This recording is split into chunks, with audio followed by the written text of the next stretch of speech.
ஓம் ஸ்ரீ குருபியோ நமக. நன்றாக குரு வாழ்க, குருவே துணை. பரபிரம்ம ருத்ரகாயத்ரி ஞானஸ்தலத்தின் நண்பர்களுக்கு வணக்கங்களும் வாழ்த்துக்களும் கூறி, மிதுன லக்னத்திற்கு இந்த பதிவில் 8 நாட்களுக்கான பலன்களை நம்ம பார்க்க இருக்கோம். நவம்பர் 25 முதல் டிசம்பர் 2 வரை உள்ள நாட்களில் முதல் நாளான நவம்பர் 25 திங்கட்கிழமை நமக்கு சந்திரன் கன்னி ராசியில் உத்தர நட்சத்திரமாக இயங்குது. இந்த உத்தரம்ங்கிறது சூரியனுடைய நட்சத்திரம். நமக்கு மிதுன லக்னத்துக்கு சூரியன் 3ஆம் அதிபதி. சூரியன் எங்கே இருக்கார் அப்படின்னா 6ஆம் இடத்துல விருச்சிக ராசியில் சனி நட்சத்திரத்தில் சுக்கிரனுடைய உப நட்சத்திரத்தில் இருக்கிறதுனால வேலை, அரசு சார்ந்த வேலை, அரசு சார்ந்த கான்ட்ராக்ட் ஒர்க்கு, அரசியல் சார்ந்த நபர்களை அதில் இயக்கத்தில் இருக்கிறவங்க பயன்படுத்திக்கிறது. அதே மாதிரி உணவு, உடை, மருந்து சார்ந்த தொழில்கள் இதெல்லாம் பலம் பெறும். இந்த மாதிரி நல்லா இருக்கும்.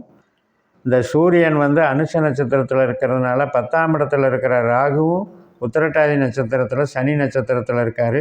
2ஆம் இடத்தில் இருக்கிற செவ்வாயும் சனி நட்சத்திரத்தில் இருக்காங்க. இந்த 3 கிரகத்தினுடைய சேர்க்கை பலனும் இன்றைக்கி கொடுக்குறாங்க. அதனால் 6, 10, 2, 6, 10ங்கிறது தொழில் சார்ந்த ஈடுபாடுகள் இன்றைக்கி அதிகமாக இருக்கும். ஒரு சில பேருக்கு பணத்தட்டுப்பாடு இருக்கிறதுக்கு வாய்ப்பு இருக்குது. அது திசாபுத்தி சம்மந்தப்பட்டது.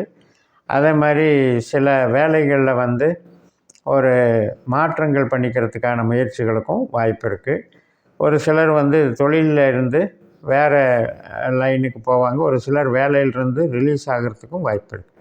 இந்த ஒரு சிலர்னு சொல்கிறதுக்கு காரணம் நமக்கு அந்த திசாபுத்தி அந்தரம் டச் ஆகும்போது தான் அந்த வேலை நடக்கும். இப்போ சனி நமக்கு 9ல் இருக்கார். 9ங்கிறது இந்த 6ஆம் இடத்துக்கும் 10ஆம் இடத்துக்கும் 2ஆம் இடத்துக்கும் நல்லா இல்லை அப்படிங்கிறது தான் இந்த 9. அதனால் ஈடுபாடு வேறு, நமக்கு ரிசல்ட் வேறு. இப்போ இந்த ரிசல்ட் இன்றைக்கி சூரியன் சுக்கிரனை போல் செயல்படுறதுனால, சுக்கிரன் நமக்கு 7ஆம் வீட்டில் இருக்கிறதுனால எல்லாமே நன்மை தான். நவம்பர் 26 செவ்வாய்க்கிழமை அஸ்த நட்சத்திரம்.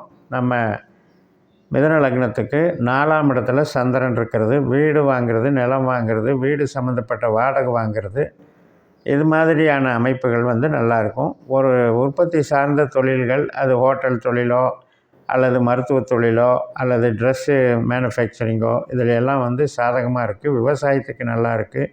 பால் பண்ணை இது மாதிரி நடத்துகிறவங்களுக்கும் சிறப்பாக இருக்குது. நவம்பர் 27ஆம் தேதி புதன்கிழமை சித்திரை நட்சத்திரம். 2 பாதம் கன்னி ராசியில் இருக்குது, 2 பாதம் துலா ராசியில் இருக்குது. இந்த கன்னி ராசியிலிருந்து துலா ராசிக்கு சாயந்தரம் 6 மணி 6 நிமிஷத்துக்கு மாறுறாங்க. அப்போ இந்த சித்திரை என்பது செவ்வாய் போல் செயல்படுவதனால இன்றைக்கி பேச்சு கொஞ்சம் குறைக்கணும். ஏன்னா பேச்சு செவ்வாய் கொஞ்சம் முன்கோபத்தினால அதிரடியான பேச்சுவார்த்தைகளை செய்ய வைக்கும். அதனால் அந்த பேச்சுக்கு ஒரு ரெஸ்பான்ஸ் கிடைக்காது. அதனால் நமக்கு கொஞ்சம் இதாக இருக்கும். அதே மாதிரி தான் சேமிப்பு சார்ந்த விஷயங்களுக்கும் கொஞ்சம் இதாக இருக்குது. ஏன்னா செவ்வாய் சனியை போல் செயல்படுகிறார். அதனால் இன்றைக்கி அந்த மாதிரி முதலீடு, பணம் சார்ந்த கேஷ் ஃப்ளோ சார்ந்த விஷயங்கள் பயன்படுத்துவதை தவிருங்க. உறவுகளுக்கு நல்லா இருக்குது. உறவு சார்ந்த விஷயங்கள் அதுக்கெல்லாம் நல்லா இருக்குது. அது சுபகாரியங்களுக்கும் சிறப்பாக பண்ணிக்கலாம். நவம்பர் 28ஆம் தேதி வியாழக்கிழமை சுவாதி நட்சத்திரம். காலையில் 7:35க்கு ராகுனுடைய நட்சத்திரம். 5ஆம் வீட்டில் சந்திரன் வந்துடுறாரு துலா ராசியில். அப்போ ராகு நமக்கு சனியை போல் செயல்படுறதுனால, ராகு சனியினுடைய நட்சத்திரமாகவும் சூரியனுடைய உபநட்சத்திரமாகவும் இருக்கனால இன்றைக்கி வேலைக்கு சிறப்பாக இருக்கும். ஒரு வேலை மாற்றம் பண்ணி இது பண்ணுறதுக்கும் ட்ரான்ஸ்ஃபர் ஆகிறதுக்கும் வாய்ப்புகள் இருக்குது. அதே நேரத்தில் நமக்கு சொந்த தொழில் பண்ணுறவங்களுக்கு ஒரு மார்க்கெட்டிங் புதுசாக எடுத்து பண்ணுறதுக்கும் சிறப்பாக இருக்குது. உறவுகள் சார்ந்த விஷயத்துக்கு இன்றைக்கி கொஞ்சம் பலவீனமாக இருக்குது. அதனால் விட்டு கொடுத்து போகிற மனப்பான்மையை வளர்த்துக்கிட்டால் கணவன் மனைவி உறவுகள் சார்ந்து கொஞ்சம் ப்ராப்ளம் இல்லாமல் இருக்கும். நவம்பர் 29 வெள்ளிக்கிழமை காலையில் 10:17 வரைக்கும் சுவாதி நட்சத்திரம். அதுக்கப்புறம் விசாக நட்சத்திரம். அப்போ இந்த விசாக நட்சத்திரங்கிறது குருவினுடைய நட்சத்திரம். குரு நம்மளுக்கு 12ஆம் வீட்டில் இருக்கார். செலவுகளுக்கு உண்டான ஸ்தானம். அவர் சந்திரனுடைய நட்சத்திரத்துலேயும் சூரியனுடைய உபநட்சத்திரத்துலேயும் இருக்கிறதுனால கடனை வாங்கி கடன் அடைக்கிறது சில பேருக்கு. ஒரு பக்கம் கடன் கேட்குறாங்கன்ட்டு இன்னொரு பக்கம் கடன் வாங்கி அடைக்கிறது நடக்கும். அதே மாதிரி வேலை மாற்றங்கள், புதிய வேலை, புதிய டிபார்ட்மெண்ட் சேஞ்சு இந்த மாதிரி சில பேருக்கு நடக்கும். அது சார்ந்த நன்மைகள் இருக்கும். உற்பத்தி சார்ந்த தொழில், சர்வீஸ் சென்டர் வச்சு நடத்துகிறவங்க, ஜாப் ஒர்க் பண்ணுறவங்க, இவங்களுக்கெல்லாம் சிறப்பாக இருக்கும். ரியல் எஸ்டேட்டில் இருக்கவங்களுக்கும் நல்ல காரியங்களாக நடக்கும். இப்போ நமக்கு வந்து ஃபைனான்ஸு, பணவரவு, சிட் ஃபண்ட்ஸு இது மாதிரி பண்ணுறவங்களுக்கும் சிறப்பாக இருக்கும்.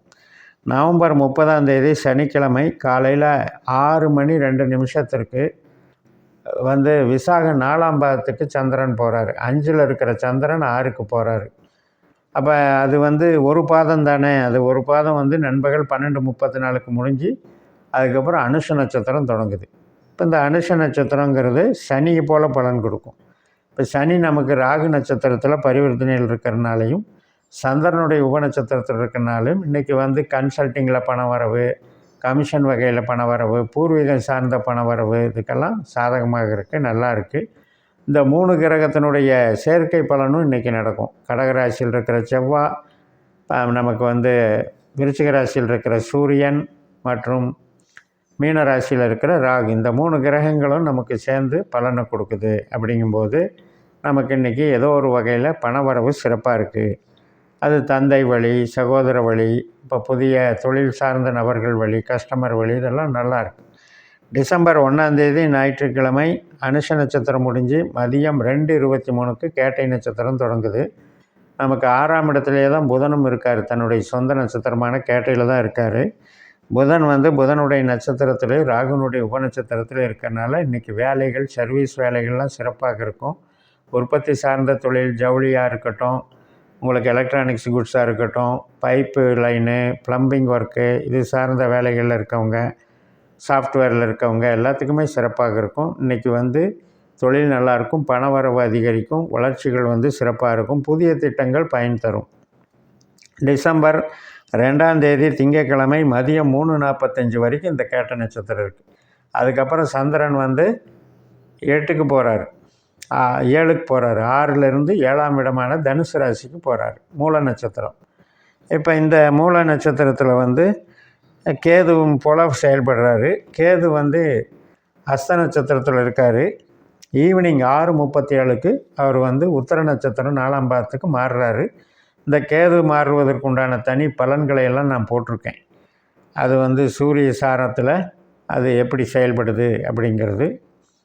அதே நேரத்தில் இன்றைக்கி நமக்கு வந்து 4ஆம் இடத்துல தான் சந்திரன் கேது சேர்க்கை பலனை தர்றாங்க.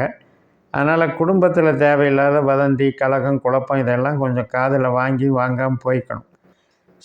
அந்த மாதிரி சில வதந்திகளாக, புகார்களாக, கலகங்களாக வரக்கூடிய அமைப்புகள் இருக்குது.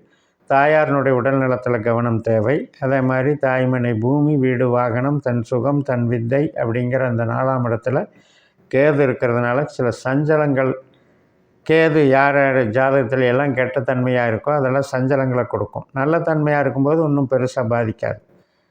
இது எல்லாம் வந்து நம்ம தனித்தனிப்பட்ட பதிவுகள் போடுறதில் பெயர்ச்சி பலன்கள், சார பலன்கள் எல்லாமே நட்சத்திரம், உபநட்சத்திரம் தான் நமக்கு விதியையும் தீர்மானிக்குது, கொடுப்பினையையும் சொல்லுது. அந்த கொடுப்பினையை தான் திசாபுத்தியில் நம்ம அனுபவிக்கிறோம். அந்த திசாபுத்தி எந்த டைமில் நம்ம அனுபவிக்க முடியுங்கிறத கோச்சாரம் காட்டுதுன்னு சொல்லி நிறைவு செய்கிறேன்.